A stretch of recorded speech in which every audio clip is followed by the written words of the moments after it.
because it was then that I recognized I can't control what's going on around me, but I could always control my thoughts. Brandon Farbstein, welcome to the POVz couch. For anyone watching, this has been a long time coming. I feel like I've been dreaming of having you on this show, but also just in front of me in person for years. Yes, I know. So thank you for being here. I'm so excited to be here, Sophie. Thank you for having me. We've been connected for a couple of years now through our friend. Absolutely. And also through the Clubhouse world and among so many other things. And we've had so many conversations. We've even co-planned and facilitated conversations together. We were a dream team. So being able to actually be in the driver's seat and ask you questions today is such an exciting moment for me. Definitely, me too. So you ready? So glad that we could do this. Let's do it. Let's dive in. Brandon, every time I have a guest here on POVz, I like to start out with a question that will take us beneath the surface. Yeah. And I want to hear more about all of the things that make you you through the lens of self-love. So Brandon, my question for you is, does self-love only come from within? I think it needs to initialize from inside of us, because if we're always looking for other people or even other things to happen in order for us to feel love or fulfilled or worthy, then we're not going to be able to sustain our own level of being able to love others and be there in the way that we should. The only way that we could do that is loving ourselves first. And that's way easier said than done. You can't snap your fingers and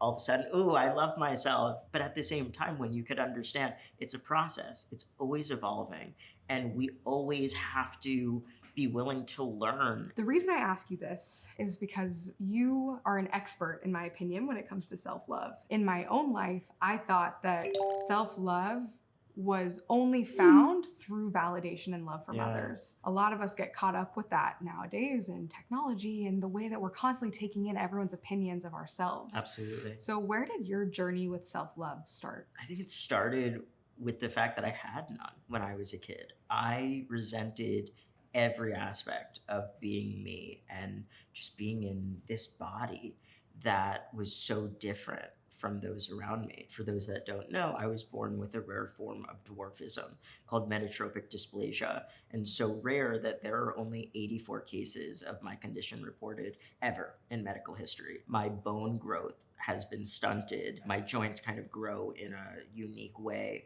And so that came with a lot of surgeries and just pain and feeling like I was too different. But I think recognizing what it was like to be in one of my lowest points when I was 11 years old, I nearly took my life because I just thought there was no meaning to me. It took truly getting to that point of feeling so isolated and so at the end of my rope that I wanted to die. And that was a huge catalyst to get the help that I needed from a counseling and therapy standpoint, because it was then that I recognized I can't control what's going on around me, but I could always control my thoughts. But it gave me that power to be in the driver's seat of my life. For the first time, I had to really go through that and dig deep in order to get to a place personally where I could start cultivating a sense of recognizing my own awesomeness and seeing that, honestly, being unique is a superpower. And once you're able to tap into that, doors and opportunities open that you literally never knew existed.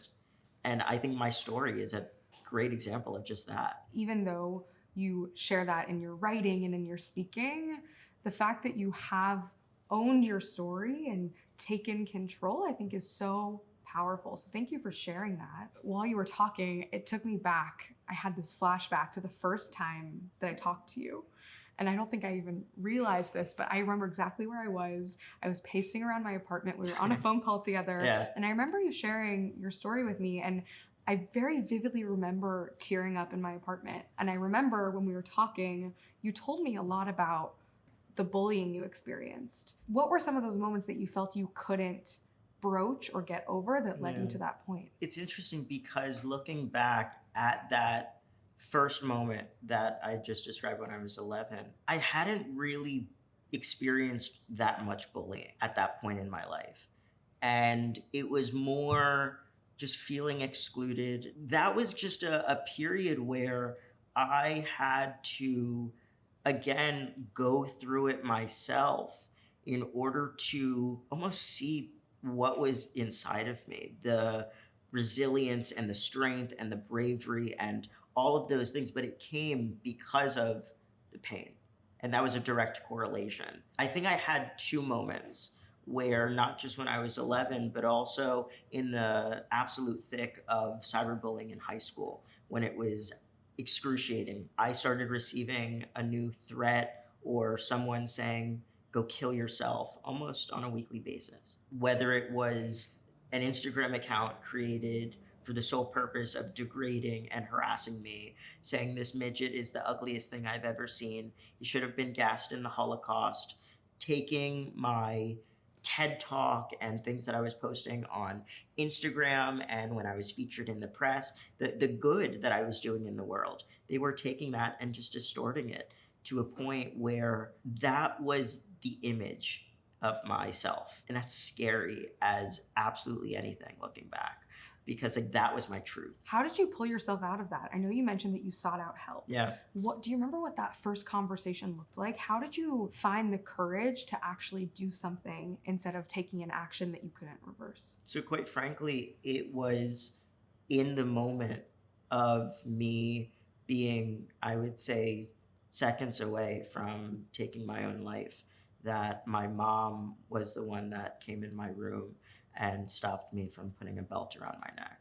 And she wrapped me in her arms, and we just sat there crying on my bedroom floor for 10 minutes. And that was the night that she sought out, for the first time, therapists and mental health support. It just was this moment where the floodgates totally opened, and like a tsunami of just devastation and feeling so alone that I couldn't take it anymore. I was in therapy from that point on, when I was at that point of being 16 and I would say either a sophomore or a junior in high school, when it got really, really bad. I had no friends. My self-esteem was absolutely non-existent. It took me not only going to a different therapist, where I finally found the resonance and the connection with that new one, but it took me getting out of that school to finally reach a point of feeling safe, but also feeling like I could be above water. I wasn't drowning. Getting out of that environment that was so toxic was just a huge step in my overall trajectory. And it also meant those people weren't having control or power over me anymore. And that was probably an incredible feeling. It was everything. Yeah. I find it so amazing, Brandon, that to this day, you've essentially decided to completely say F the haters. Like, you've completely moved forward. You've built this incredible platform dedicated to elevating empathy. Have you been able to talk to any of those people in your life from your past? Do you still think about them, or do you feel like you've reached a point of self-love and self-acceptance where you really don't even have to worry about those pieces of your childhood? Yeah, that's a great question. Those scars are always going to be there. What they did to me and the impact that it had on just my mental health and my well-being at that point, that's never going to go away. But what does go away is having that wound close and putting a Band-Aid on it that isn't going to get ripped off anymore, because I'm able to not have those thoughts be my reality anymore. I've learned through therapy and counseling and honestly just personal development that I am in control of my thoughts and what goes on inside my head. And it's freaking hard. And I'm not trying to make it seem like it's this like super simple thing that we could just do and it's going to happen. We have to practice. We have to work on it.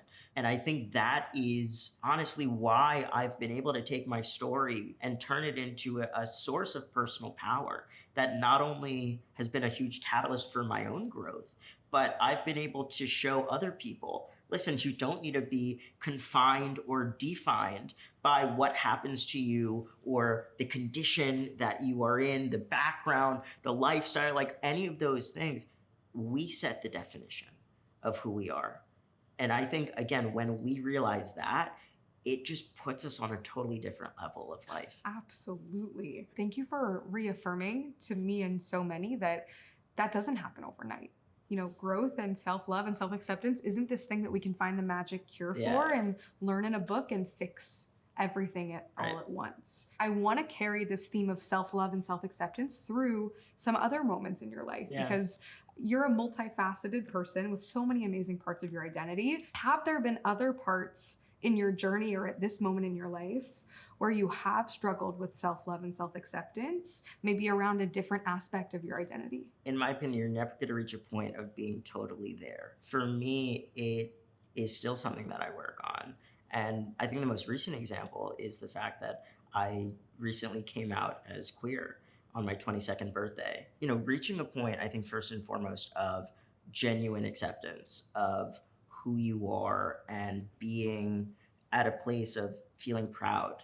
I think that is the first step to then kind of opening the door to letting the world into something that is in a lot of ways vulnerable and very easy to be weaponized and used against you, because in a lot of ways we're still living in a world and society that it's not okay to be the fullest version of who you are. I think for me, it adds another layer on top of that because I'm in this body and in a world that clearly isn't built for someone like me. I have to work extra hard to make the voice inside my head louder than anyone or anything else around me. And that's something that I'm not gonna lie and say that is an easy aspect of my life. I struggle with it every day. But the fact that I'm in a place that I could manage it and I have a level of presence and control over who I am and how I show up. And that sets the precedent. The fact that, again, I've reached a point where I have this level of comfortability and just genuine confidence in who I am and how I'm stepping out into the world. And knowing that it's going to genuinely empower others to be the most real and authentic version of themselves too. Heck yeah. I mean, Brandon, watching you not only share your story to uplift individuals, I feel like you've built an incredible community around you, which I'm sure in a way has served as like a force field to like make sure that you are surrounding yourself with the people that uplift you. Absolutely. Do you ever sometimes still get lonely and feeling like you're still navigating your place in this world and tapping into that community? Because it sounds like you're at a place where you found incredible self-confidence and acceptance. Does that still come at a toll with finding the right people and figuring out where you belong? Yeah, for sure. I'm constantly in front of thousands of people at a time in like big stages and conferences and things like that.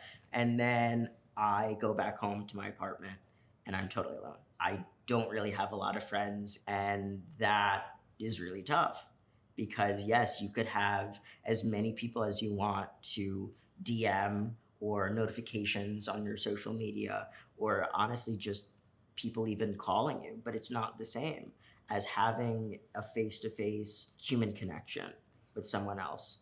And that's been something that I think I've always struggled with. I don't necessarily think operate or see the world in the same way as a lot of people my age.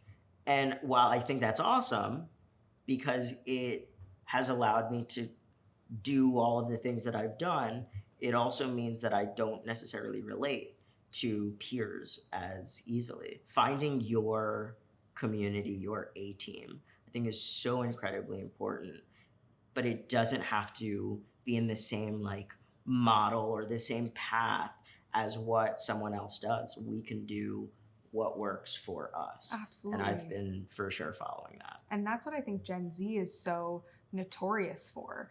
I think our generation is breaking a lot of these molds that we've been taught to follow. How do we create a more empathetic world? How do we find empathy towards ourselves, but especially for others who don't share our experiences and upbringing? I think just mention the answer. it starts with us. The first thing that we have to do is take care of the person that we see in the mirror. Because if we don't have a genuine sense of empathy and just overall taking care of our mental well-being, we cannot show up for other people, period. In order to genuinely serve and make the biggest mark, the biggest impact that we can, it has to start with us and how we're treating the person that we are with literally 100% of the time. I think it all starts with the voice inside your head. And something so simple too that I personally do, I unfollow, and I'm like so intentional about who I'm consuming on social media. And I genuinely will do like an audit every couple of weeks or so of who is in my feed. If we're consuming content on a daily basis that is doing nothing but bringing us down, making us loathe the person that we are, or think that we need to be more or like a different version of the person that we actually are, that is doing so much harm. And I don't think we recognize it. Oh my gosh, But absolutely. something so simple as pressing unfollow or delete or block has literally the most profound impact. And I could tell you from personal experience. Whew, that is huge. Yeah. And it's something I definitely struggle with. I think when we compare our following list, I'm always of the opinion that follow everyone, be friends with everyone. And I'm realizing nowadays that actually makes me so incredibly unhappy. It's draining in a lot of ways too. So draining. And Brandon, I know we started off by talking about those depths of your life where you really disliked yourself. Yeah. Would you say that where you are now, you are completely happy with who you are? And have you seen that full transformation through those actions? Have you gotten to a place where you really wouldn't change anything because you are so happy with who you are? I don't think I'm there yet. Partially it's due to age and just figuring out my footing in a lot of ways in the world. But also it's still cultivating my own inner sense of self. It's something I work on every single day when we're talking about like self-love and the voice inside my head, making sure that I'm being kind and I'm being a good person to myself like I would be to you, one of my close friends. We have to start treating ourselves like we do those that we love and respect. We have two choices to make. We either become our friend and become somebody that we could enjoy spending time with, or we could do the opposite and loathe and resent, be angry at the person that we are, or even who we're not. That choice is ours. Yeah, it's a choice. When I'm sometimes in my darkest moments, I don't realize that it's a choice that I have to make.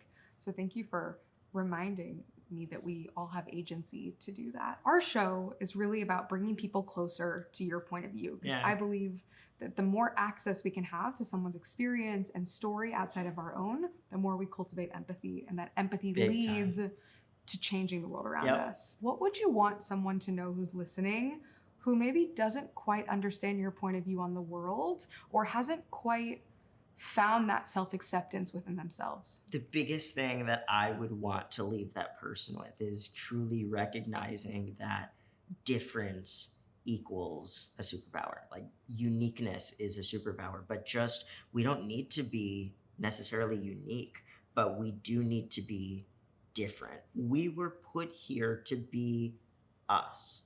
And when you realize that and stop trying to be some version of yourself that doesn't exist, you will unlock your own personal superpower too. Really, the world reacts to you in a much different way when you are able to just be you and stop hiding behind a facade. I couldn't have said that better. I am so grateful you shared that, Brandon. I want to take us to our next segment here on POVz, where we start introducing some other perspectives from the larger Gen Z community. I want you to read these messages out loud and then share your POV. Cool. So keep an eye on your phone. People who still go on Clubhouse have some serious problems.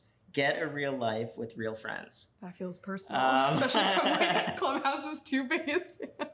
I think I have a different POV than I used to have, though. Yeah. And this is an important reminder, I think, as well, that just because you had a certain experience before doesn't necessarily mean that's the way that it is right now. And obviously we could only speak from like our own personal experience and not from anything else, but the platform that we were on and like the community that we loved and built, it's not there anymore. I think it says a lot more about the app, not necessarily about like the people, because the people are still there doing there as in like in the world doing amazing work and killing it in a lot of ways. It's still a tool for some people, and if they get value out of it and they're still connecting and learning or whatever it is that they're doing on Clubhouse, good for them. And why should we judge them for doing something that makes them feel more connected? Valid. And I think I'll end it at that. Valid. Don't yuck someone's yum. Correct. If people still love Clubhouse, Easy. let them love it. Yeah. I feel like everyone is making fun of me behind my back, and I don't know what to say to stand up for myself. So I feel like I have been exactly where this person is right now, because when you have peers telling you that you're not enough, you start believing it. And it has to be a sense of taking a step back and recognizing that those people are already hurting so much to be in a place of having to take that out on you. I think it says so much more about that person than it does about you. And I think when I was in high school, especially, it was the other way around. I thought I was doing something wrong. When I look back, it's truly the fact that hurt people. And that's why it's so much more important to be able to take care of yourself and have a sense of empathy and self-love so that you are able to really be in a place of recognizing that and being bigger than whoever those people are. That person needed to hear that today. So thank you for sharing that. Oh, all right. We have a lot to talk about here. All DEI efforts are performative, period. So I know you do a lot of DEI work. Yeah.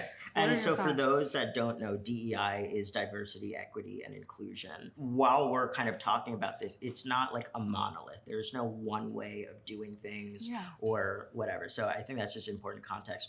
First and foremost, what DEI does, in my opinion, is it brings awareness. There are so many people that are going about their day-to-day lives that genuinely don't know what it is like to be a blind person because they've never interacted with a blind person. They don't know what it is like to be someone who is trans and person of color because maybe they don't have somebody like that in their life. So that is why the importance of representation and simply awareness is there to begin with, in my opinion. I do want to recognize the validity of this comment when it comes to there are literally, I think, more than I could name when it comes to companies that have just done it to check a box. And you could clearly see they are doing something about a certain group of people without that group of people. So we have to recognize not every company is doing it right, but there are a lot of companies that are doing things in a million times better of a right direction than where we currently are. And I think the first step is bringing those people into the conversation. We don't necessarily need to reinvent the wheel. We just need to bring up another chair on the table that we're already sitting at. So good. Such a valid point of view. Like, we have to acknowledge what is performative, but also all of the other things that are out there that are fantastic. Yes. And it all goes back to that intention. Why are we pushing for DEI and who are we including at the table? Correct. And you could tell, even if something is just a commercial, and that point that I made at the beginning, that awareness piece, if it's just bringing a level of, I didn't think about this, or I didn't realize that that group of people is dealing with XYZ, that can go so much farther than we realize. Absolutely. I low-key think everyone should experience bullying at one point in their life. It builds character. We definitely shouldn't be encouraging bullying by any means. It doesn't do good. Whatever somebody experiences that is traumatic or something that really makes them cultivate a sense of resilience or whatever that is, yes, that is going to build character. But that I wouldn't wish on anyone, no matter what it is. Yeah. And have you heard that perspective before? Like, I've definitely heard parents say, Yeah. like, they're just kids being kids. Like, they need to rough it out and they'll be stronger Totally. for it. I've also heard similar kind of rhetoric from parents, but they don't necessarily realize the genuine effects that bullying takes, especially when it comes to when a youth hurts themselves or they hurt others. It is so often because of bullying. If you are able to take what was very painful and through tools that you find, whether that's therapy or personal development, that can help you move through it and heal, it is a game changer. I feel like something we heard a lot back in the Clubhouse days was the importance of turning your mess into your message. Yeah. But I don't think we should be encouraging a mess to begin with. Brandon, drop a hot take. Brandon, what do you got? Okay, so disability, that word is not a bad word. And it's not something that we should shy away from. So often what I've picked up on is that our society thinks that we need to not address things head on, especially when it comes to like someone who was born differently or not the same as you. If we are coming from a place of wanting to genuinely learn and be inquisitive, that's one thing. But it's another to put our own like predispositions and misconceptions on others. And a great example of that is literally the word disability. I hear so many things that people try to use instead of saying disability. Special needs, differently abled, like just all of these things. And listen, there again, I'm gonna say it's not a monolith. Anything. There is no like one way of being or doing, especially when it comes to disability, because it's actually the largest minority group in the world. A lot of people don't know that. So yeah, just a hot take. Honestly, just use the person's name. Like stop trying to figure out the PC, the correct term to describe somebody or to just like acknowledge their presence. Literally just ask for their name, mic drop, done. Brandon, that was so good. And I'm so glad you brought that up because in a lot of ways, I think as someone who would never want to offend someone or say the wrong thing, I find myself avoiding the word disability for fear of offending someone. When in reality, it's not a bad word. And even if we're not even talking about the word disability, you're so right. We should just refer to people as they are. Like, I mean, even, me, I have a condition that causes dwarfism. And people are so often trying to figure out what is the correct 2022 term. And I'm like, my name is Brandon. For your own knowledge, it's either little person or dwarf and never midget when referring to somebody of short stature. But honestly, just ask for the person's name and you will go so much farther. As we're coming full circle on our conversation today, I first just want to thank you for being so open and willing to share some of the really difficult moments of your life that amounted to your POV today, because it didn't happen like that. Yeah. And as you know, we're a Gen Z platform. A lot of the work that you do is really uplifting Gen Z. If you had a microphone or a megaphone right now that could reach our entire generation and you could share one thing and one thing only, what would it be? We as young people, we're not the future. We're the right now. And we have so much opportunity and possibility every single day with what is before us and what we have to create positive change in the world. Can't wait to see how you do it. Oh, love it. You even brought it back to we the future. So yeah. You're so right, Brandon. And thank you for all that you do to remind everyone around you, myself included, that what makes us different can truly be the thing that changes the world. Yes. So thank you for doing that every day, showing other people how to channel and foster more self-love. I know I am such a better person for knowing you, and just so grateful you were here. I appreciate you so much, my friend. It was such an honor to be on. We could have I'm talked so for hours. proud of you for building this incredible platform, truly. Can I hug you? Yes. You're the best. Brandon, like, Appreciate it's you. crazy because I've heard you share your story so many times. Like, something about that was just different being with you in your face. I mean, it really just speaks to the power of like human connection. It's one thing to have technology that is able to like connect us in the first place, but it's just not the same. Brandon, thank you so much. Of course. Thank Can we you. take a selfie? Yeah, of course. Let's do it. Ready?